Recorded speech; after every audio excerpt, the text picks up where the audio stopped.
Welcome to SveNFL. What is up, y'all? It's Jonathan Rollins. Schif Misara. And we're two Americans living in Sweden, beefing over football. Nah, there was no beef. You know, I was proud of us, man. I was proud of us. We were showing how it's done this weekend. Our teams played each other. Happens once every 4 years. Maybe 3 if we could finally, at some point, get, in the same ranking in our division. Might happen more frequently. Maybe it could turn into a rivalry if both of our teams could be like number one in the division for a while and maybe play each other more frequently. But for now, every 4 years, our teams play each other. And we've known each other for 2 of those games now. Last time, your team won. And this time, my team won. Well, only one team brought the beef, right? I mean, if this game was like the Sunday church picnic, potluck, the Dolphins brought the pulled pork or the tenderloin or whatever you want to call it. The Falcons brought, that weird like congealed salad that's like kind of like Jell-O and it's got some cottage cheese in it. Yes, it has like little slices of like you cut a grape in half. There's like pieces of grape and all kinds of weird stuff. I'm getting grossed out. Yes, and it's like a neon green, like it just screams like nuclear waste. Yeah, and you put it on the table, and everyone's like, nah, you just ain't gonna want that. They just not gonna want that. They just not gonna want that. And then your grandma's like, aren't you gonna have some congealed salad? You're like, they just not gonna want that. I'm gonna come back for that when I go for seconds, Grandma. I promise. I promise, Grandma. Yeah, yeah. We'll get to that game, man. But it was. I said that to say that we sat together and we watched the game, and we did it. Our teams playing each other. We're both diehard fans of our teams, and we did it the right way, I think. And I wish, especially we live in Europe, and I wish more. I take pride in that. That's one thing in the U.S. I take pride in, besides our president, that I take pride in. I take pride in the fact that I think we do sports watching right. We do fandom the right way for the most part. Of course, there's exceptions, but we don't have that hooligan culture, and it's probably because they know it's about capitalism. They want to sell jerseys, and it's easier if everybody's friendly. Right. So, sure. Yeah, so we did it. I was at your house. I was in hostile territory, technically. You know what I mean? And I know. You were it wasn't hostile at all. You were outnumbered 3-1. Yeah, outnumbered 3-1, but everybody was just like, and then at the end, I mean, it's easier, too, in a blowout game where it's just like, we'll talk about it, I guess. But yeah, I think we did it the right way, and I'm proud of us, man. I'm proud of us. I feel like it could. Yeah, I've had one of my. You invite a fan of the opposing team over to your house. You feed him. You give him a drink. These blacks. Yeah, you invite the blacks over just to show, you're down with the homies. Yeah, asking weird questions like, "You smoke crack, don't you?" That was where the party got a little weird, Yeah, it got weird. Obviously, you brought some chips. I put some crack on the table, just assuming that's what y'all do. Preferred for football. And it turns out you didn't want. I didn't want crack. No, I wanted some of that other crack, that chili. That chili you made. That chili you made, that was crack. Yeah, that's true. That's pretty good. It's good stuff. It's a good time, man. We got to watch the football. We got to we'll check the games, and we'll talk about the games now, and then we'll get to our game once we get to it. But the Thursday night game, I was surprised, man. Vikings got that ass handed to them. Chargers put up 37 on them. There's been this ongoing conspiracy that the head coach of the Vikings has been maybe not quite as truthful regarding the injury to their quarterback, J.J. McCarthy. That perhaps he's healthy and ready to play, but they see something in practice that makes them realize that this kid ain't ready to play in the NFL. Oh, shit. I don't know if that's true or not. What I do know is that he's only played, two I was gonna say 2 games of his 22 NFL he missed all of last season, Yeah. right? And then he played 2 games and got injured, and he hasn't played since then. So, but that is going to be an interesting problem. Somehow the football gods have a way of solving these problems for you, because Carson Wentz is he the solution? Well, not only is Carson Wentz bad at football, we knew that was coming.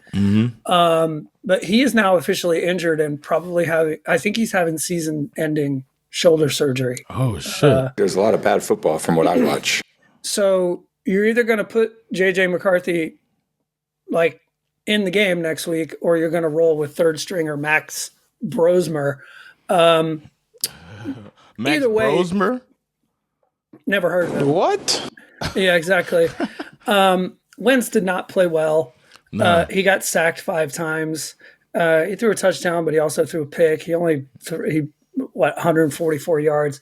And the Chargers really are starting to get healthy. Yeah, man. Which I think, people were starting to sort of comment on the Chargers these last couple of weeks, like, oh, the Chargers they're starting to charger. No, it's in the same squad, man.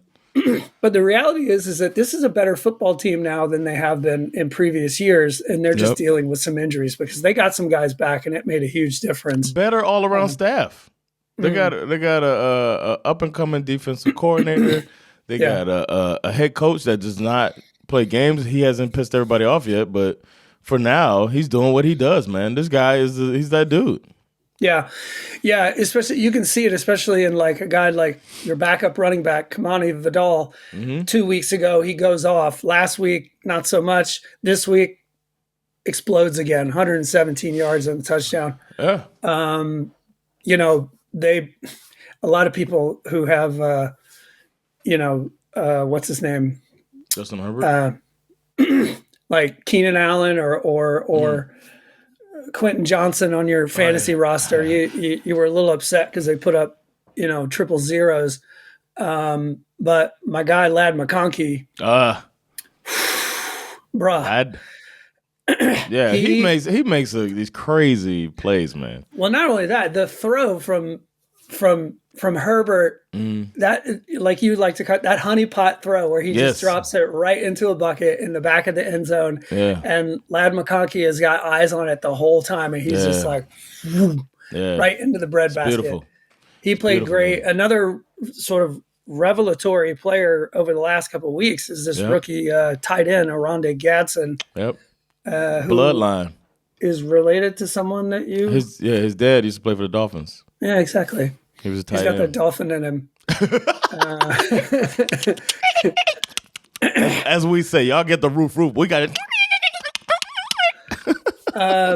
But my take is that if the Chargers continue to stay healthy, I think they're going to be right there. Keep this division. The Chiefs are suddenly good again. The Broncos are kind of putting it together. Raiders are good. No, I'm just kidding. Raiders are Raiders. Yeah. But yeah, this could be this could be one of the funnest divisions to keep an eye on throughout the rest of the season. Definitely. Yeah. Damn. Then right to our game, huh? Let's just get it over with. I don't know. I think of course, the Dolphins seem to quote unquote explode. But I really think it comes down to, I didn't know what time of possession was. I didn't even look at the stats, but it comes down to, we watched every play of this game. It comes down to Kirk Cousins being rusty. I feel like that's what it is. Or we bad. Watched every play until the start of the fourth quarter. Yeah, we changed. You want to switch it to red zone? I felt bad, man. We did switch. I've seen every play. I watched it later. I always watch the Dolphins 40-minute joint later. Just to see little side stuff and injuries and shit like that. That's just me as an obsessed tape head fan. But time of possession, y'all had 22 minutes and we to our 38 basically. And that's that's not a good recipe because Kirk Cousins just couldn't. Anytime he did have time, he threw the ball horribly. It felt like. I think that's what it came down to. It was a recipe for disaster before they even kicked the ball off. Obviously there were these rumors that Kirk Cousins was going to have to play because of a bone bruise to Michael Penix's knee. And then Saturday night, Drake London pops up on the injury report for some sort of a hip injury. That being said, there was obviously a lot of, all of this chatter before the game of, we spoke to Kirk Cousins, and he says he's never felt more healthy since like 2023. Like he feels great. Oh, the Achilles, yeah. We were hearing all this chatter about how the Dolphins' run defense was so bad that this was going to be a Bijan Robinson game, and he was just going to gash them over and over again.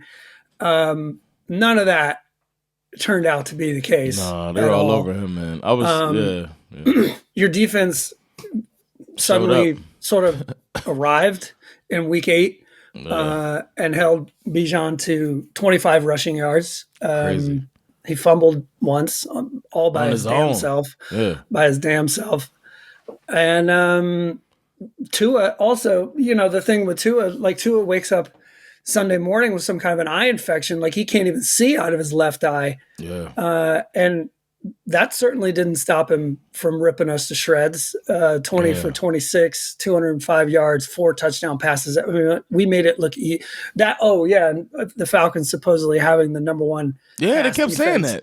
I was like, why do you keep saying that? Like I hadn't heard that before. I hadn't heard that before that game, and they were really trying to. I hate that it's so obvious nowadays that these narratives are like pre-written, and then it's just like it's not how it goes, man. These guys got to play the game.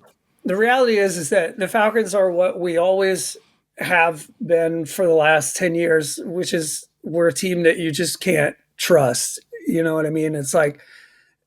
But they are who we thought they were. We can, beat up, like just absolutely murder a team like the Vikings with that defense. We could beat the Bills on Monday Night Football, but then we're going to turn around and we're going to drop games to like the wounded Carolina 49ers. We're going to not score a single point against the Carolina Panthers. Yeah. Who the Bills just beat the brakes off. Like we're one of those teams that we're like one of those college football teams that just doesn't make any goddamn sense. Damn, man. Well, I mean, it was a little awkward at times of trying not to celebrate too much while sitting next to somebody I care about. So, yeah, I didn't have that problem. So I didn't have anything to celebrate. Well, we and then to make things worse, we're with a Bengals fan, your daughter. Shout out to Saga. Yep. And we're trying to kind of root for them as well. And then they give the Jets their first victory. I don't know what else. I mean, Justin Fields out here, 21 for 32, 244 yards and a tutty. Like what? Who? I was shocked. Especially considering the fact that the Bengals are up 31-16. Oh yeah. With like 2 minutes to play in the third quarter. Yep. I mean, Flacco was out here balling. Yeah. And it was like, I don't know what the fuck happened, but it was like the Bengals, well, you said it, you were like, this shit would not be happening if they hadn't fired Lou Anarumo. Yep. Look what he's doing. Yeah, exactly. That's one of those things where, usually when the season goes bad, you start firing coordinators. Yep, scapegoat. To sort of cover up the fact that the head coach is the real problem. Mm-hmm. They gave up 502 yards, bro. Yeah. Wow. Yeah. They couldn't stop Breece Hall from doing anything. This motherfucker had 133 yards rushing, 2 touchdowns. And he even threw a touchdown pass that he had no business throwing. But that was like, yeah, we saw that as it happened. Like, what the fuck? Yeah. And all on a day where, you kind of had everything cooking on the offenses. I mean, it's as simple as like, when you score 38 points, you're not supposed to lose a football game, especially not to a team like the New York Jets. Yeah. So this, to me, is like a massive indictment on Zach Taylor. Gave up 26 points in the second half, bro. This is crazy. Oh man, yeah, that was crazy. The another blowout. Patriots out here 6-2. Who saw that coming? 6-2 Patriots going against the Browns, who just beat the brakes off the Dolphins last week. So we're thinking, okay, this could be close. Not even close, man. Even though Drake May threw him a pick, he still comes out with almost 300 yards.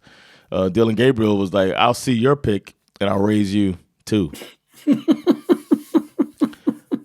Yeah. I don't know, man. They looked bad, but more importantly, the Patriots looked good, man. I don't know what else to say, man.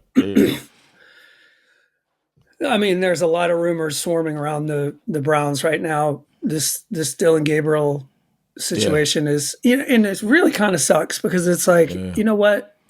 He's a rookie quarterback. This is you're supposed to give a rookie quarterback time, but they have this unique clusterfuck dumpster fire situation, which has salivating media, which has two layers to it. One is, as you suggest, the salivating media, which is all surrounding getting Shedeur Sanders into the game. And then you also still have Deshaun Watson hovering over this thing like a grim reaper, and people are starting to suggest like, hey, this is your last chance to show like, was this a mistake or was it not a mistake? Put Deshaun Watson in the game and let him play. Wait, is he able to play? I don't know. I mean, people are suggesting that he's available and could play. Remember how bad he was last year? Yeah. Mm-hmm. Okay, I didn't know that was a thing. I thought his career was over. It's crazy that he's getting more chances than Kaepernick. I mean, either way, the Browns have essentially taken over from like the Dan Snyder version of the Commanders as one of the most dysfunctional organizations in the league. Yeah. They've essentially inherited that virus, or maybe they had it all along and we just couldn't see it. And once Dan Snyder was gone, you start to realize like, oh, okay, who's the new worst owner in the NFL? Maybe it's the Haslams. Maybe, just maybe. Oh man. Well, I mean, they obviously don't have any chance to make a run at anything. They gave up Flacco. That was a weird thing, giving up Flacco, and now they're dealing with this shit. So I'd be bummed. I'm already bummed as a Dolphins fan, but it's crazy that there's teams with worse situations than we have. It's crazy there's like Woody Johnson out here talking too much, and even teams that look decent like Jerry Jones's team, and then the Browns. It's like these owners are just get out the way, man. That was an interesting narrative, which I don't know. Maybe I'll save that for my shit got learned. But yeah, poor Justin Fields dealing with that bullshit. Yeah, definitely. And then had to go in and play, and then wins the game and looks good. So it's like, shut the fuck up, man. After flying the coach out, we'll talk. Then I get annoyed, bro. The Eagles beat up on their little brother again. I think Jackson Dart, he's kind of coming down to earth. Yeah, I think so. A little bit. I think so. I think that, it's one of those things. Once you get a little tape on these guys, people are going to start to figure him out. That's not to say that he can't be a good NFL quarterback. We'll see. Oh, yeah, of course. He has some interesting traits, but, I mean, the real storyline in this game is the just absolutely gruesome injury to Cam Scatterbo. Yeah. Another one of those where like the foot is just pointing the wrong way.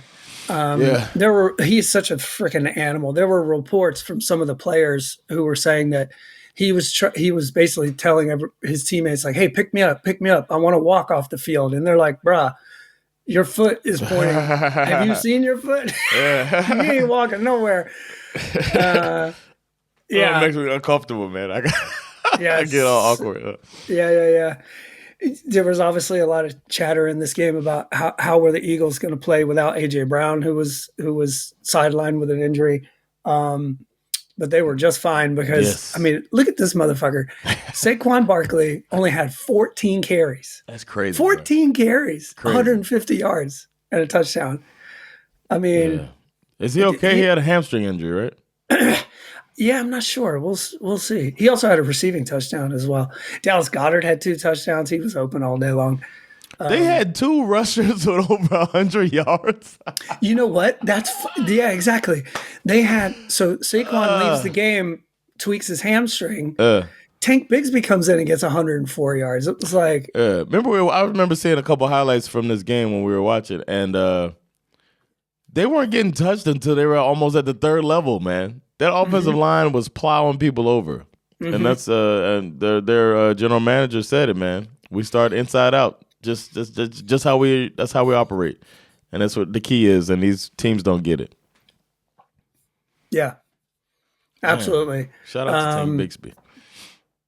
Yeah, good game for the Eagles. Obviously, you know they're starting to look like they're rounding into form. But again, they're one of those chaotic teams. You never know what's going to happen with them from one week to the next. Well, there's rounding into form, and there's regressing to the mean. Is that what the Panthers are doing? The Panthers, man, they've been a schizophrenic team, man. They blanked y'all. They beat the shit out of us. And then every now and then they look like the Panthers too. Yeah, they've been on 3-game heater. They were undefeated at home, and then they made the mistake of inviting the Buffalo Bills to town. And you know, we're out here thinking they were some kind of a match for Josh Allen and my man, former Bulldog, James Cook. I saw this coming. Who had 19 carries for a career high 216 yards, 2 touchdowns, the longest of which was a 64-yard touchdown run where I think he was basically untouched. Yeah. Just ran right through the middle. It was like somebody took the wrong gap. Yeah. The Bills' offense just like parted the sea, and he just ran through. This game was never in doubt. The other issue that appears to be, well, the issue that was in doubt for the Panthers that they seemed like they're about to solve. You know, Rico Dowdle just went off for like 2 or 3 weeks in a row when Chuba Hubbard was out. Chuba Hubbard's healthy. He comes back. And Dave Canales, who, you know, to his credit, does have a porn addiction, so let's not be too mean to him. He decided, well, let's make this a backfield like a committee to see, you know, who's the guy. Since doing that, neither guy has done anything. Yeah. And now it seems like reports are starting to suggest that they're going to go with Rico Dowdle as the hot hand and see if they can get him to do what he was doing a few weeks ago. But either way, it doesn't matter. This is not a real football team at all. Especially with Andy Dalton at the helm. You know, the entire NFC South, if we're being honest, I saw a stat last night before I went to bed. The entire division in the NFC South has a negative point differential. Really? Even the Bucks? Because the Bucks have been close in shootouts and stuff. Yeah, that's true. Yeah. They're winning, but then when they lose, wow, that's not a good sign. Especially since, wow. Then the Bears, they were supposed to take down the Ravens, who were missing their quarterback, you know, and the Bears looked, I don't know, man. Isaac, your son was like calling us haters, man. Caleb, he was asking me, was I part of the Caleb Williams hater camp? And I wouldn't say I'm a Caleb Williams hater. But I mean, I'm not that impressed. He hasn't passed the eye test for me yet. I sound like a douchebag I feel like a douchebag when I say that. But it just doesn't click for me yet. But I don't know. But he still had 285 yards passing, just didn't throw any touchdowns. I'm not really a hater. I'm just not an admirer. Right. Same. And he didn't do himself any favors either. The way he came into the league. And there's again, I don't. At some point, I'm going to have to sort of reveal some of this information that I know about Caleb Williams. Today's not the day, but okay. Either way, I think we may be looking at a situation where Caleb Williams, who, you know, came into the league through no fault of his own, being compared to quarterbacks like Patrick Mahomes, because he plays a lot off script and he did a lot of interesting things when he was in college, that very non-traditional quarterback type stuff. I can tell you that he's probably just an average quarterback, period. And there are specific reasons for that, which maybe when we have another episode where we're just like, talking shit instead of talking about games, I'll get into it. Okay. But, the Ravens proved once again, I don't remember who was the backup they had to start the season. It was Cooper Rush. Exactly. Almost said the Red Rifle. That was Andy Dalton, the other redhead. To their credit, they realized that they had made a mistake. And if you have a quarterback like Lamar Jackson, you need to make sure, if you have a quarterback that's that special, right, you have to make sure that your backup quarterback is like kind of a Walmart version of that player, right? Because then you don't really have to upend your whole playbook necessarily. Exactly. And Tyler Huntley is that kind of guy. Like he's a guy who he can make plays on the move. He can get out of the pocket. He can work in the pocket, or he can make plays off structure. He'll get you two to three extended play first downs that you need throughout the game. And he played fantastic in this game. Yeah. He played really, really well. The other thing that happens is that if you don't have to turn your playbook upside down, then that means the rest of your players can also play well. Like Derrick Henry, for instance, who finally got going again. Yes. He didn't break 100 yards, but he did get 2 touchdowns, and he looked like the Derrick Henry that we remember. Yep. And also the big storyline for this game is that the Ravens defense is healthy again. Marlon Humphreys had a good game. Yeah. My man, former Bulldog Roquan Smith was back. They dominated the Bears. On defense, man. And this defense has been, we see this every year. The Ravens defense. We always talk about how they have this great defense, but then the first 5 weeks of the season, we're like, hey, where's that great defense? And then all of a sudden they show up. So they always start slow, their defense. But mostly it's been because of injuries. But Roquan led the team in tackles. Kyle Hamilton was balling. Marlon Humphrey was all over the place. Yeah. I mean, these guys were ready. Look at the two hardballs getting their shit together same time. Speaking of getting their shit together, the Texans, we counted them out, man. They're 3-4 now. They're over here climbing their way back into the playoff race. While shaking up the NFC West with the 49ers when we were we thought we had something, man, with our guys.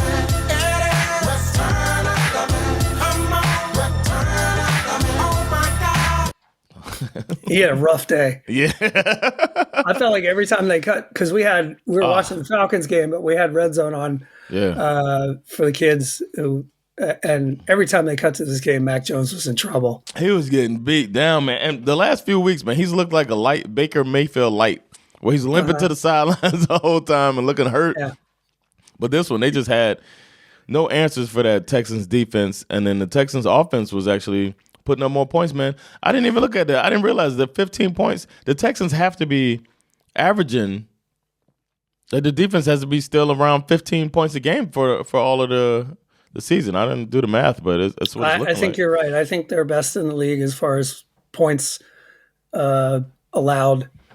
The other thing, these 15 points are really, most of those points are garbage time. Yeah. I mean, they had a field goal for the majority of the game. Also, you look at the team stats, the Texans had the ball for 41 minutes and 22 seconds. 49ers, 18 minutes and 38 seconds. Like, that's how bad it was. This game was like severely lopsided. The Texans had 475 total yards in this game. Jeez. Yeah. I mean, this was a straight up beat down for sure. And they did it without Nico Collins. Oh yeah. So yeah, he got hurt in the game, right? No, he didn't even play the game. Okay. They did it without Nico Collins, and they did it without really. I mean, the Woody Marks looked good, but for the most part, the run game was kind of held at bay. Jeez, it is 14.7 points a game. Stroud was just carving him up. Yes, man. He looked like he looked like a vintage. It's weird to say that about a third-year quarterback. Vintage Stroud, like rookie year Stroud, where he's like he's not. I wouldn't call him he's an athlete, but I wouldn't call him like a mobile quarterback. But like he gets moving. It's like Aaron Rodgers. You know what I mean? Where he gets moving a little bit and extending the play when it's necessary and always eyes downfield. I really like his game when he's on. I think they did something really smart because they, with no Nico Collins, essentially they spread the ball around. They had 5 receivers with over 5 receptions. Yeah, that's how you do it, man. Or with over 5 targets at least. I mean, even Braxton Berrios, for Christ's sakes, had 5 catches. Shit. Where's he from? I had forgotten that he was even on the Texans until this game. Yeah, man. I forgot that too. But these offensive coordinators, man, they get to flex, man. These little small changes and stuff. I didn't mention it when we talked about our game, but the Dolphins brought their offensive coordinator downstairs, like come out of the booth and get out on the sidelines.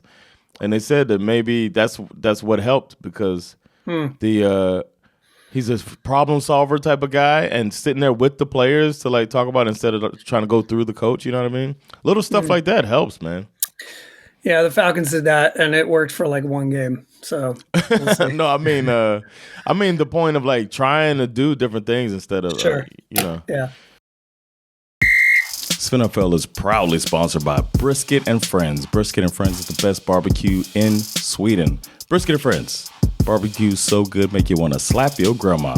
Go there. Get you some good barbecue. Best in Sweden. Now, back to SveNFL. The Saints, they're trying to do things, man, and they're still looking like the worst team in the NFL. They're like everybody's get right game. Spencer Rattler got benched in this game. Yeah, he got a little rattled.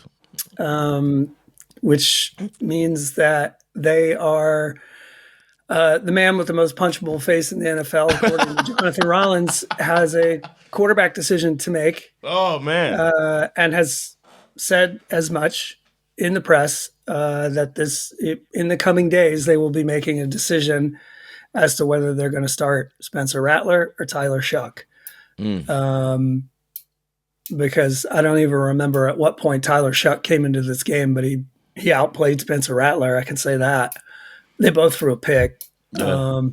Baker Mayfield had a terrible game. Yeah, shout out to the Saints defense. Yeah, this was crazy. They had 2 sequences that. Well, first of all, they 4-play goal line stand on the 1-yard line. Yeah, the Saints hold up the Bucks, and then on the next possession, Bucks get it back down to the 1-yard line, and they hold him up 3 times again right there from the 1-yard line. I was like, shit, are they getting ready to do this shit? And then finally they barreled in. Sean Tucker, I think, managed, but I mean, he really, it was, had they been at the 2-yard line, he wouldn't have made it.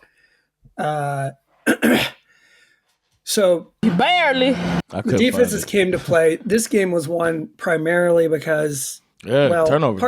Partly because, and Spencer Rattler was terrible. Who was the guy who made he tried to make a throw from like his own 5-yard line, and the Bucs defensive player, who was he? It was Anthony Nelson. He's a backup tackle, I think. Just jumped up, bats the ball to himself, and then Spencer Rattler tries to tackle him, and this guy he just put his shoulder into Spencer Rattler and just blew him up and walked into the end zone. And also, there was another play in this game where the Bucs should have had another defensive touchdown that got called back. It was Antoine Winfield. I believe it was a fumble. Mm-hmm. He picked it up. We got touch. Yeah. And there was no whistle. Oh, that's what it was, yeah. And then they called it back. And because they said there was a whistle. Yeah. And then they said there was a whistle. And even in the broadcast booth, they're like playing the thing over. Like, I don't hear the whistle. Like, what's going on here? We got gaslit by referees. So, I mean, I thought maybe for a minute it was like, my kids sometimes they'll ask me a question. And if I'm in the middle of something like cooking or whatever. Yeah. And I don't say anything. I don't answer the question. And they're like, what? they asked me again, and I'm like, what? And they're like, you didn't say anything. I'm like, well, I answered in my mind. You didn't hear that? And the ref was like, I blew the whistle. I blew the whistle in my mind. Yeah. You guys just didn't hear it. The Cowboys didn't hear there was a football game. Yeah. Because talk about somebody looking bad, man. Dak Prescott was under duress. Dak Broncos defense, that's the defense that they've been good all year, but that's the defense. They put it together a full game this time at the expense of the Cowboys and Jerry's team. Yeah. I mean, I think the downfall of the Cowboys in this game was that they got off to a slow start. If you're going to play in a game that everyone was predicting that this could have been a shootout. Yeah. Technically, it's kind of and I agree, it could have been. the over. We said the over, and it was a big time over. We did, but the problem is that the Broncos showed up for a shootout, scored 14 points in the first quarter, 13 in the second quarter, and then they just kept it rolling. Yeah, Cowboys showed up for rock, paper, scissors.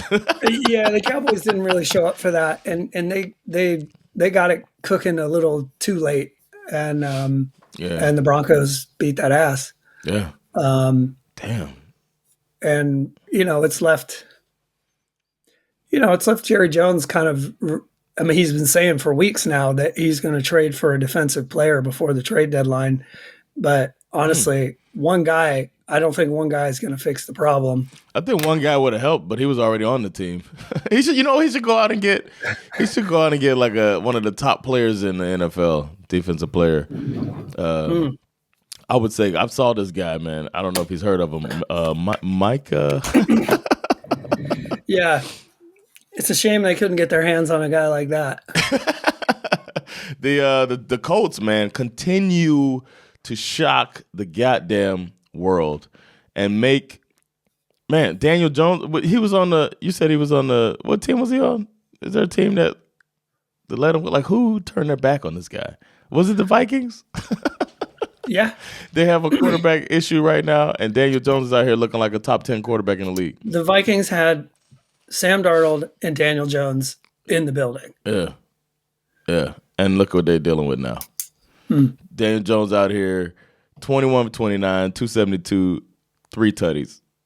I mean, it's on the Titans, but still. And they put together a complete game. Your boy Jonathan Taylor doing what he does. Then they have that guy who just makes a huge catch every game. What's his name? Alec Pierce. That dude, look at 34.5 yards. He must be the guy. He must have the most average, the highest average of yards per reception in the league. Because every game you see him make some miraculous 34.5 yards per reception in this game. He's got 5 targets, 2 catches for 69 yards. Just throw it up. And he catches it every time. Both of his catches were amazing in the game. It's insane.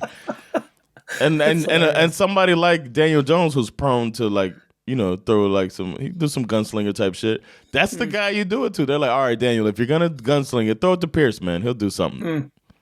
Yeah. So the only thing that annoys me from this game, and it just annoys me because I'm going to be disappointed by it again, and I refuse to buy into this. So many people are, both the fans and the stands, of course, but also these talking heads in the sports media are out here arguing that Jonathan Taylor should be the league MVP. Oh, come on. It's been such and such years since a running back. I'm like, bro. It's not going to happen. They're going to give it to Drake May. Just watch. I'm telling you. He'll have more votes. If I was dumb enough to allow myself to get sucked into this idea, I would be like, well, it's kind of a shaky year for quarterbacks. Like this would be we've done this before. This would be the year. I don't remember who it was before. I think maybe it was Saquon. Last year. It was Saquon. Yeah, we had that was when it was the closest. I think it was like we were like, all right, their team's going to the Super Bowl because of this guy. You know what I mean? But then the guy, the player touches them. All you need is one off game. Or one game where he, tweaks his ankle and he doesn't play the full game. It's like all it takes. And the quarterback's going to still touch the ball every play. I mean, it could be as simple as like, well, he didn't play in week 17 because they were already they'd already locked up the whatever, and Drake May went off, so he's the MVP. But I feel like Drake May to me is like the one guy who's the one quarterback who's playing consistent enough to where I think if he keeps playing the way he's playing, I think he'll probably win the MVP. You said Drake May will win the MVP? Yeah, that's my prediction right now. Oh, wow. I didn't see that coming. I see Bo Nix had him 4 touchdowns. Bo Nix is not going to keep. Trust me, there's no fucking way. I don't know, man. There's a take out there for that I've heard. Somebody I know, somebody I trust. You know who looked like an MVP a little bit? Jordan Love, man. Yep. He's somebody, man. And he was one player. I remember that. He's part of that draft. That big-time draft, Justin Herbert, Joe Burrow, Tua Tagovailoa, and Jalen Hurts all in that draft with Jordan Love. And that year, I thought Miami wasn't going to get Tua. So I was really looking. I actually, like, that year was, that's when we first started potting. I was all, mock drafting it up, man. I was like, I like this Jordan Love guy, man. He's a long shot.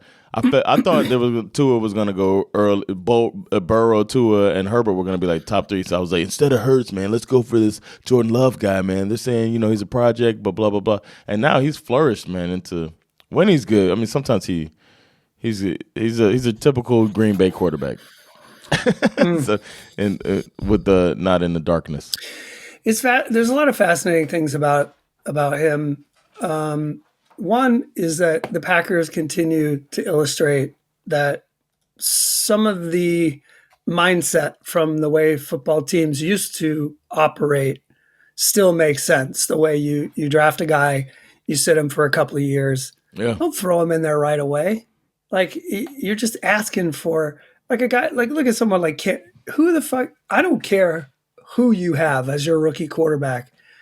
You are not going to perform well for the Tennessee Titans. That's not happening. Yeah. We look at last year with the Washington Commanders. I think it's safe to say, no disrespect to Jaden Daniels, that's a bit of a fluke. Yeah. I mean, all of those wins were all one-score games, most of them, against teams that did not make the playoffs. Yeah. You know what I mean? So it's like, when you really pop the hood and look at it, like, it's just not a great idea to throw your rookie quarterback into the deep end right out of the gate. Yeah. Look at Dylan Gabriel. Exactly. The other thing that's interesting is and you see this quite frequently, they throw up these stats of Jordan Love through his first 3 years versus Aaron Rodgers through his first 3 years. They're virtually identical. Yeah. They're basically the same. This game was all about Rodgers playing his old team, but not like he didn't play poorly necessarily, but Jordan Love just played better, period. Yeah. And Rodgers has beaten 31 teams. Yeah, that was all that too. That's the whole. Could have beat every team. Now he's got to stay in the league 4 more years.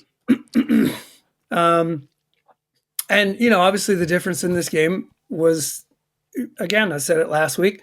The Steelers' defense is not who we usually assume them to be. They're not good. They're old. I believe they have the most expensive. They're spending more money on their defense than any other team in the league, if I'm not mistaken. They are the oldest, so man, it's all these contracts. Yeah. Did you watch any of the broadcasts?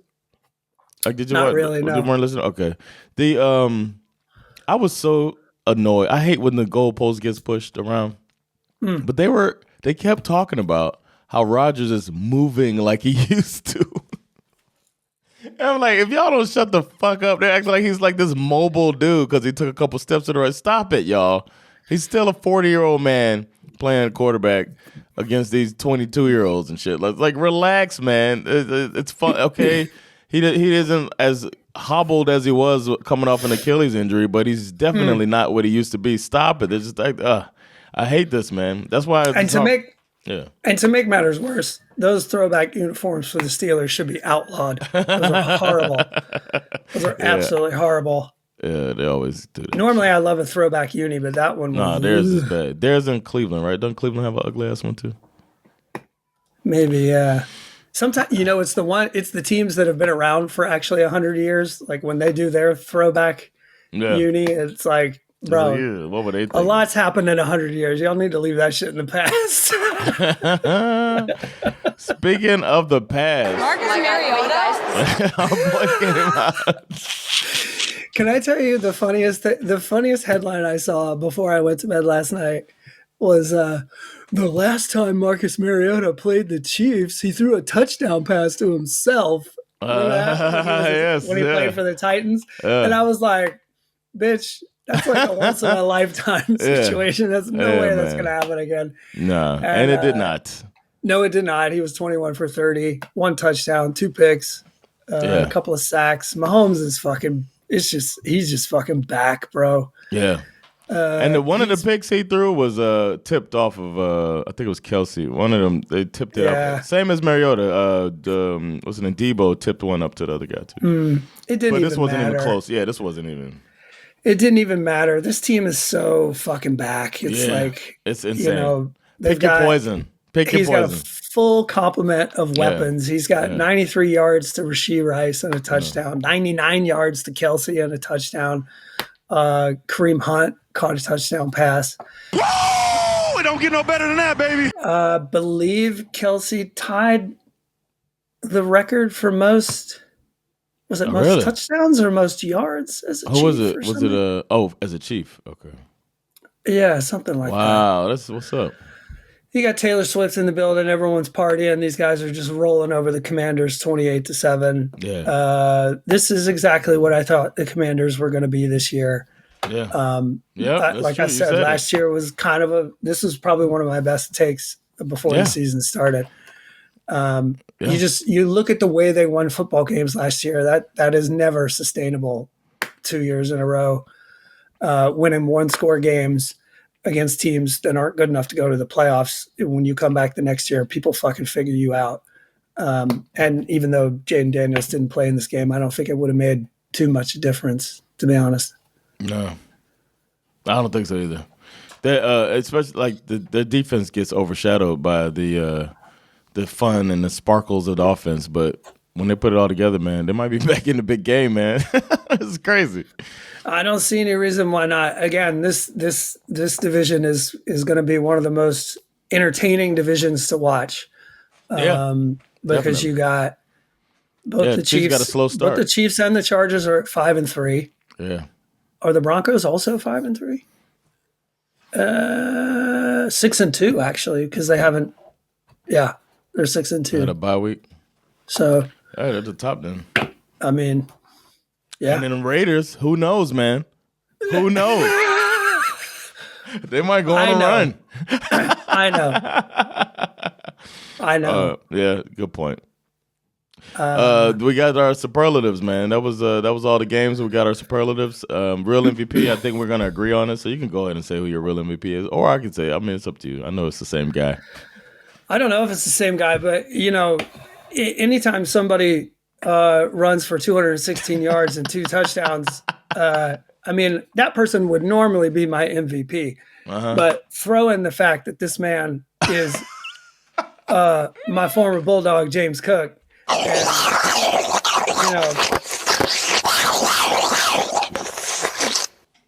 I got no choice. It's not even my fault. So I didn't tell him where to go to college. He went there. He chose that. You know what I mean? Doing it on 19 carries too, man. That's crazy. It's pretty crazy, man. Yeah, that was my MVP as well. I knew it was going to be yours, so I didn't even want to waste my time. My trash, we might have different trash, man. This trash should have been taken out a couple seasons ago, but still lingering. And it's the red water pistol. Andy Dalton, I don't know what's going on, man. It's the same game too, man. They couldn't do anything. He just looked lost. It feels like every time I saw him, he was putting his hand on his helmet and running off the field because it was time for the punt unit to come on. 16 or 24. They weren't trusting you to throw the ball downfield. 175 yards and just a pick, no tutties. It's like, come on, man. What's going on, man? You've been in the league too long. You got to be more Joe Flacco, where you're gonna put up a fight. But you just can't come in and just get just lay down like that, man. So I gotta say, man, red water pistol. You are trash. For me, like when I think about the way that the Falcons lost, oh damn, the only other team that actually made me feel good about what I was forced to witness on my sofa with my good friend Jonathan Rollins was the Cincinnati Bengals scoring 38 points and losing to the Jets. We sat there and I was like, you know what? Yeah. I would rather lose the way the Falcons did than the way the Bengals did. Like I would have been, had we been sitting there watching a game that ended the way that Jets-Bengals game ended, I would have been apoplectic. I would have been so pissed. It's happened like 3 times this year to me. I would have been so pissed.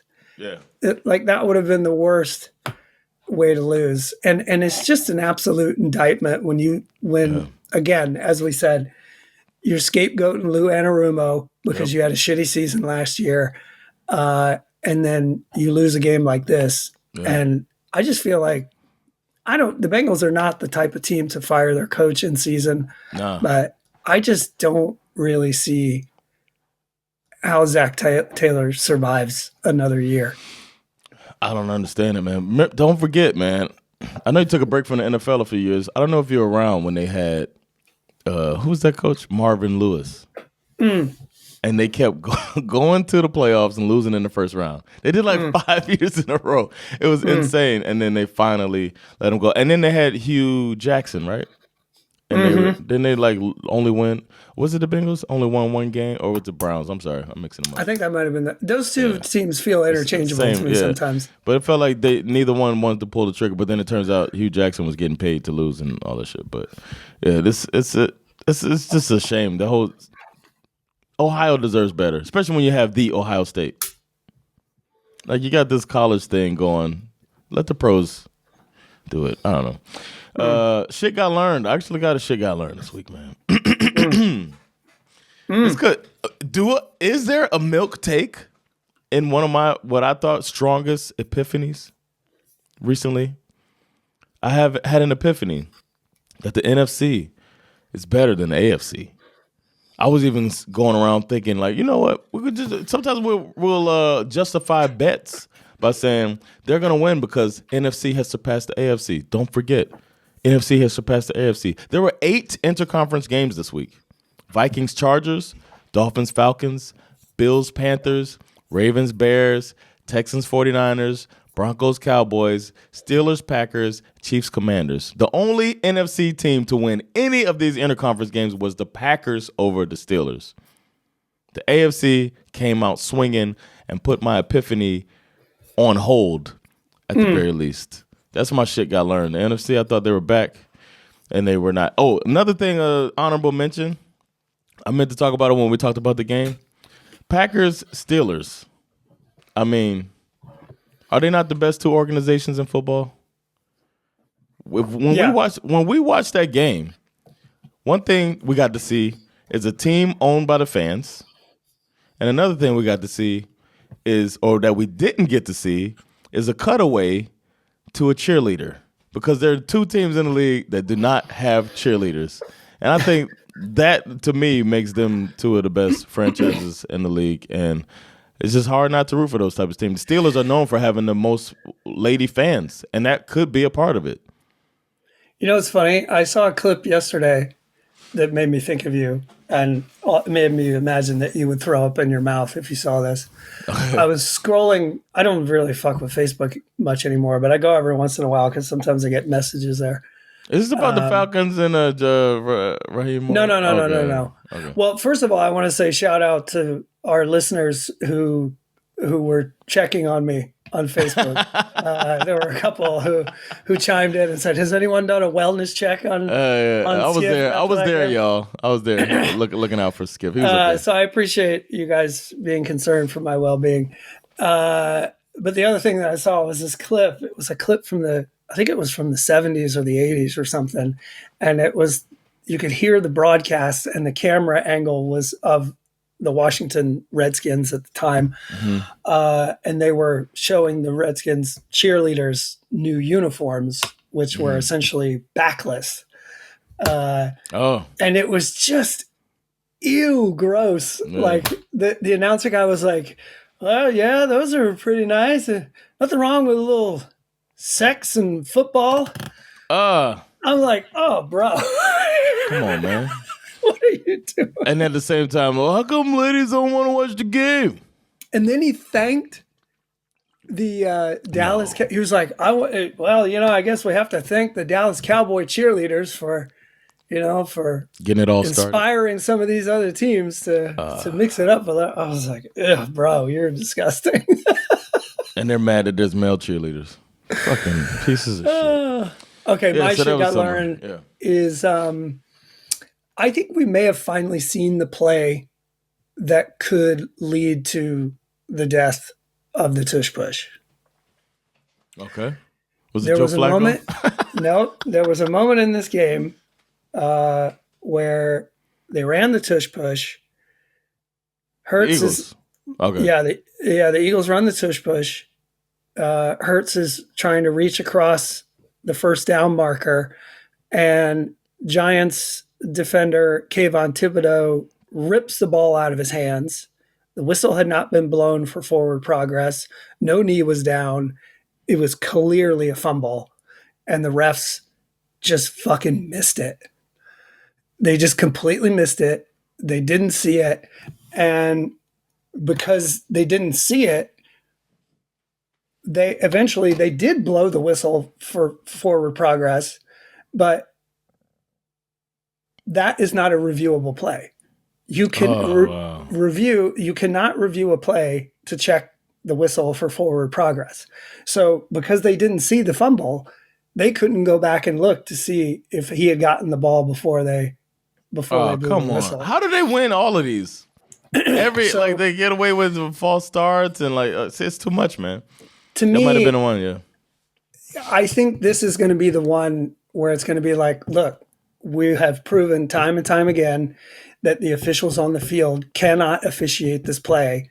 And unless you want to change the rule about what's reviewable, then you got to get rid of this thing. Yeah. It almost feels like, come on, it's time. Because it's one thing if we're talking about like an offside that you missed. It's a whole nother thing if we're talking about a potential turnover. That's like, turnovers are so heavy that they're automatically reviewable. Should be. They are. I'm saying turnovers are, so it's like, why don't, Wow. I'm putting some Speck on my guy, Tua Tagovailoa. Came out swinging, swollen ass eye off of some type of sickness, infection. He was wearing a visor that he said he might keep because he was just out there balling, throwing for 4 touchdowns. He looked like he had some swagger too, man. Had some swagger in the victory. I don't know if it was it just wasn't the Falcons' day, or if the Dolphins have woken up, or a combination of the two. But we'll see. For this week, I got to put some Speck on Tua because he definitely was getting a lot of disrespect. So for this week, put some respect on my name. Well deserved. I knew before the game even started we were going to lose. I'm like, okay, no way. Tua's only got one eye. They're talking about how Darren Waller's on IR. Darren Waller's on IR. They're talking about how Tua wearing the visor is going to be really difficult for him because the lights and the glare. And I was like, you motherfuckers! This is like that next gen stats win probability. I was like, you. That was crazy because before the game started, before the first kickoff, they had a next gen stat pop up. No, just kidding. Wouldn't that be crazy? No. What's your Speck? Who are you giving Speck to? I'm giving my Speck to Justin Fields. Oh yeah, I almost did that. Yeah, that's a good one. I feel like this guy had such a week. Like, okay, look, we've said it before. He's probably not a real NFL quarterback, but the guy's out here trying his hardest. Yeah. He's doing his thing. He's a talented athlete. Yeah. Not only did he have to deal with Woody Johnson basically taking a shit on his head in the press, he had to get blindsided in the Monday interview sessions he either didn't know what Woody Johnson said. I don't know if that's the case. And if he didn't, the PR team should have fucking told him before he went out there and suddenly is having to answer questions to these comments that are coming from the owner. Yeah. This guy makes some comments leading up to the game that he spent, some time this past week literally crying in his closet. Damn. He's gay? Apparently, yeah. And then to his credit, he comes out and wins their first football game of the year. Yep. So, and played very well. Played really well. And I think, I don't know, Woody Johnson is just such an asshole. Yeah, man. He's one of the worst owners in the league. Sometimes they think it's a plantation. I think he is a great example of somebody who thinks it's a plantation. Yeah.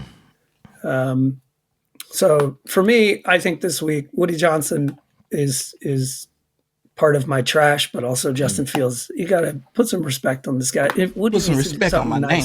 Go do something nice for Justin. Yeah, former Bulldog, Kennesaw, Georgia. Come on, why are you disrespecting my guy like that?